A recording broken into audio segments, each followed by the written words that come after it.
Hello, welcome to Peacemaker Season 2, Episode 1 review, done by yours truly, Christian Jennings, aka Skate or Die, and Die. I know my channel. Anyway, recently I watched Peacemaker Season 2, Episode 1, thought it was fantastic. If you're looking for John Cena in a violent, raunchy, but still heartwarming role, surrounded by a cast of characters and supporting actors that really highlight him and bring their own gravitas to it. If you're listening to the review, you're probably familiar. My favorite character so far, Peacemaker, obviously. I love Ads, although we haven't seen much of her this season, and then Economos.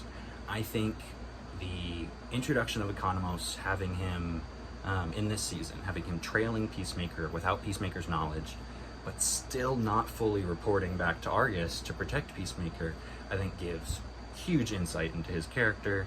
I think you see his love for Peacemaker, his respect for Peacemaker at least, and his refusal to really do a friend dirty without knowing full reason why. I'm hoping we get more Economos. I think he's the character with highest comedic potential because that actor is so hilarious. And then we got Harcourt as well. She's in a funny in execution storyline so far, but it's still very serious. She is dealing with her extreme brick walls that she put up around her personality. Wonderful to see them acknowledging it as a female character with very male tendencies. They call it out directly in this episode, say that she has toxic masculinity, which she is belligerent and does not believe, which is hilarious because, many men these days hear the term toxic masculinity and think, it's bullshit. You're assigning some outwardly pro-feminist, pro-women, hyper-feminist, hyper-feminine worldview onto me, when in reality, your refusal to acknowledge it is part of toxic masculinity. I think it's hilarious to show it in a smaller statured blonde woman who I think in American society would often be painted as the weaker, the more dainty damsel in distress. Certainly different in the last 20 or 30 years, but definitely small white woman, blonde white woman is definitely not a archetype for what you think of a strong-willed character in media.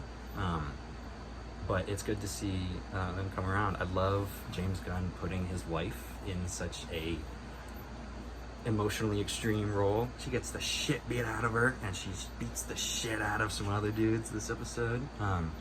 Great to see him showcasing his wife in a way where, if that was my wife out there acting that way, beating people up on set, I would be enamored. I can't imagine what it's like to direct someone that you're in love with and get to show them do cool things. I forget that they're married as I'm watching it, but then afterwards I'll think about it and I'm like, oh, what a time on set that must be. And then what else? We get, obviously, Peacemaker. His big emotional arc this episode is him succumbing to his curiosity and venturing into the pocket dimension that his dad's built. His dad dead. He killed him, shot him straight in the face. So he's dealing with all of that. So he goes reminiscing, looking for Eagly. Eagly, being the eagle, I don't know how smart eagles are. I'm assuming super fucking smart. They're birds. I think birds are smart. My chickens were dumb, but I got a pigeon out there that's pretty smart. Anyway, Eagly finds another door. That door is multiversal. That door is another version of Peacemaker. He's seemingly living a much more extravagant and what's the word? Appreciated lifestyle. He's in magazines. He's got awards for his work, and his dad loves him. Lives with his dad. Seems like they have a great relationship. Even more than that, even bigger for Peacemaker is the fact that his brother Keith in this universe didn't die when they were younger. He lived on to become whatever age the actor is now. But they're grown men who are interacting with each other as a family. And Peacemaker doesn't know how to deal with it, so he stays. He takes it all in. He appreciates the time that he never got when he was at home. Even when he was with his dad was not a very affectionate person, and it seems like maybe in this universe, through time, he became more, or maybe he always was. Still yet to see if he's as big of a racist in this universe. If he is, I wonder if Peacemaker will maybe disregard him a little bit, but it's also his dad. He accepted him being a racist in the first season for a very long time. So, we'll see how that boils down. But the big finale of this episode, what I loved as a setup, what I had verbally spoiled for me, but didn't happen the way I was expecting, was Peacemaker eliminating the other Peacemaker, this Peacemaker who lives in the second timeline with a better family, ends up killing him. Now, you hear this, you might think that, Peacemaker, he saw this life, and he's I'm gonna take it, this is mine now. Our Peacemaker is a little bit smarter, a little bit kinder than that. He does not make that choice. What he does is he gets caught. He gets caught in a very sticky predicament by the real Peacemaker in that world. He sees him rummaging around in his area, assumes shapeshifter, what the fuck? So Peacemaker in World 2 is the Peacemaker you think of. He's violent, quick to the trigger, bad-mouthed, doesn't give a shit who you are, what you are. If you're in his way, in any way, you're done. You just get out of here, you boner, So, Peacemaker versus Peacemaker, one of them playing defense. He's not trying to kill the other Peacemaker, he's just dipping into his life. What happens when you have a raging asshole chasing after a defensive asshole is the defensive assholes are gonna maneuver, and the attacking guy might get absolutely spit roasted through the middle. That's not a spit roast, kebab. That's your body. Just your torso. He's fucked. He's dead. So Peacemaker accidentally kills another version of himself. No idea where that lies in his moral code, but I'm not sure he's too happy about that. But this leaves him with the opportunity to jump between worlds. It gives a season of him possibly reckoning with his actions, with something he didn't mean to do, but something that happened because of him. Like, that version of him was a raging asshole that is very mirrored to him, and when you put those together, one of them ends up dying. He's gonna have to reconcile the fact that he killed that version, and if he tries to go and hang out, be like, hey, I'm your version, and he tries to play it, he's gonna be lying to these people. He's gonna be lying to his other dad. He's gonna be lying to his other brother. And that dynamic of trying to fit into a world that you feel you belong in, a version of you was just there. But if they knew the truth, if they knew that you killed him, or allowed him to get killed, if he got killed while he was attacking you, they probably wouldn't love you at all. If they knew you were from a multi-universe, they might disregard you. And so Peacemaker has a very tightrope to walk this season of dipping into this other dimension, hanging out with his other family. How does that go? How much love can he receive before karma kicks back at him? And then he's also got Frank Grillo, Rick Flag Sr., by far one of my favorite additions to the DCU. I heard his voice in Creature Commandos as Rick Flag, and I thought, wow, this is really good. I've only seen him as, I think, Crossbow, Tombstone. One of Captain America's minor villains, pops up, I think, in the beginning of Civil War. Anyway, fantastic actor.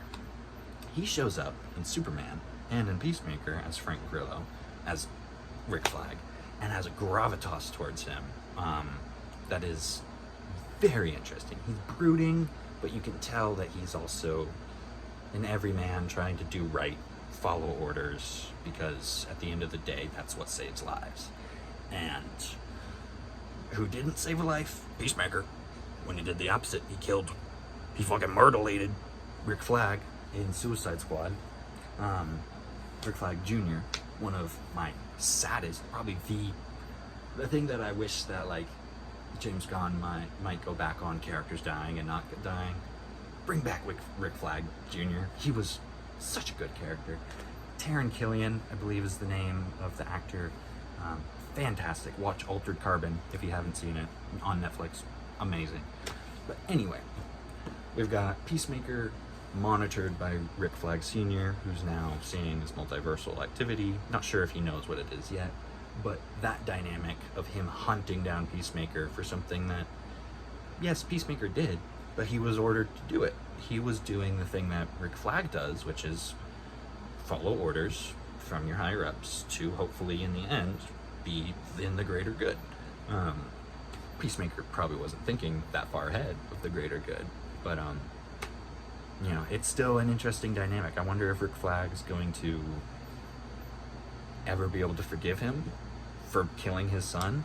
I can't imagine a human being able to do that. You know, I understand forgiving and but that's such a close hit to home. I don't know how he could do that. So I wonder if there's going to be a pretty brutal fight between Peacemaker and Rick Flag. And if there is, it's Peacemaker's show. Rick Flag is a very mostly morally correct character. And so that could be an interesting fight. Anyway, this was me rambling on about a show that I fucking love. I'll probably talk more about Alien Earth when I get caught up. Might do like a recap on Daredevil Born Again. I know it's months and months and months after that came out. I really liked it. Rewatched it with my girlfriend, thought it was fantastic. If you for some reason watched this, thank you. I am testing this out. I want to start doing more stuff like this. Shout out CoyJandreau, shout out Real Rejects, shout out MrSundayMovies, shout out Smosh for being creators who are consistent and super entertaining. And one day, me, Ian, and Anthony are gonna... I'm thinking of so many nasty things, but if somehow I meet them in the future, you know, by my face, I ain't even gay. I just want two legends inside of me. Like there's two wolves inside of you. One of them's Ian, one of them's Anthony. And they're both just being funny. Anyway, shout out Greg Alba. Shout out John. I forgot John's last name. Shout out Tara. Shout out Roxy. Shout out Andrew. Oh my god, I forget his name. He sings the No Way Home intro. I hate this one. I think I'm only missing like one Real Rejects member, and I'm not getting... Oh my god, no, I know his name. He's the black guy, and that's not what I wanted to say, but oh my god, I came around to him so much. At first I was like, who's this? I don't need another voice on this channel. And then I think, which one was it? I don't remember which reaction it was, but he was so excited about it, and I could tell by his enthusiasm that I loved it. Anyway, shout out Real Rejects. Watch their channel. Peacemaker episode 2 review probably day after the episode comes out. I'm gonna knock these out, bitch.